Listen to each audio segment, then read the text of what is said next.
Now, throughout my series, I've been very fair to the extended work of Doctor Who and its expanded universe. But here is where I draw the line. This is where everything gets incredibly confusing and convoluted.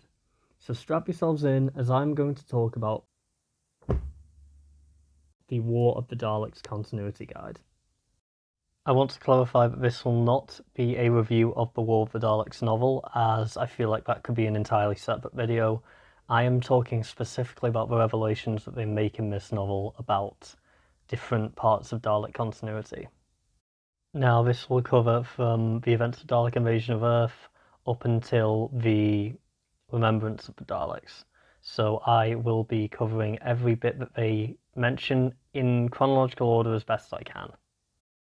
Now I'll start all the way back with the Dalek invasion of Earth in the 22nd century, where those Daleks and their invasion force were able to obtain records on Earth that described their attempt to obtain the Hand of Omega in 1963 and their eventual defeat. This leads to their plan in Day of the Daleks, where they attempted to change history, only failing and creating an alternate timeline where they are defeated in Styles' house. Now, because of that failure, the Daleks realise that they can't just simply change history, they've got to actively be a part of it to change it. So this big complicated plan comes into play. Right. The Dalek Prime hatches a plan to make a planet appear similar to Skaro, and they decide upon the planet Antolin, as it has very similar properties to Skaro. They also did a bit to make it look very much like Skaro. Apparently they were able to rebuild the bunker, they were able to almost completely accurately damage the planet to the point that it would have been when Davros was originally killed. They excavate him out of Skaro and place him on Antolin, and they create a race of robots for them to fight to simulate a war. These will be the Movellans. And this is all to gain Davros's trust. Whilst on this mission, the Daleks deliberately allow Davros to get captured and imprisoned. A few years later, the Daleks were able to capture Davros again and save him from his imprisonment, where they gave him access to all kinds of scientific facilities. By this time, the Daleks had a time corridor, and they were hoping that Davros would use it to go straight to 1963. What they didn't realise is Davros had a plan to overthrow the Daleks themselves by creating his own race of Daleks. He would of course escape to the planet Necros, where the Daleks lost him for a little bit. Whilst there, Davros created his entirely unique set of Daleks, and was able to create a name for himself as a great healer.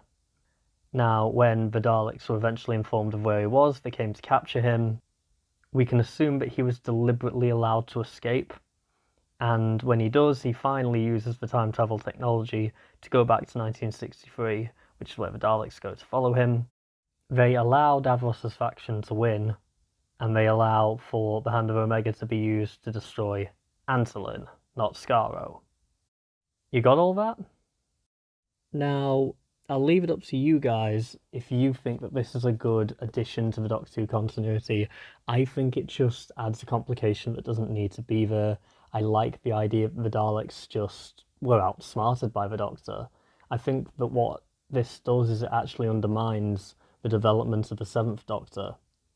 And it's a very roundabout way to do it, and I don't really understand why the BBC allowed it to happen.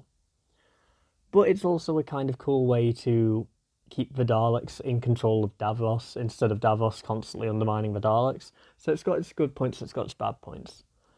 What do you all think? I'd love to hear in the comments below. And if you enjoyed that video, please let me know. I will be leaving a link in the description below where you can buy War of the Daleks. I would recommend giving it a read at least, just to make your own mind up on if you like it or not. But yes, hopefully I'll have another one of these videos out to you all very soon. Bye.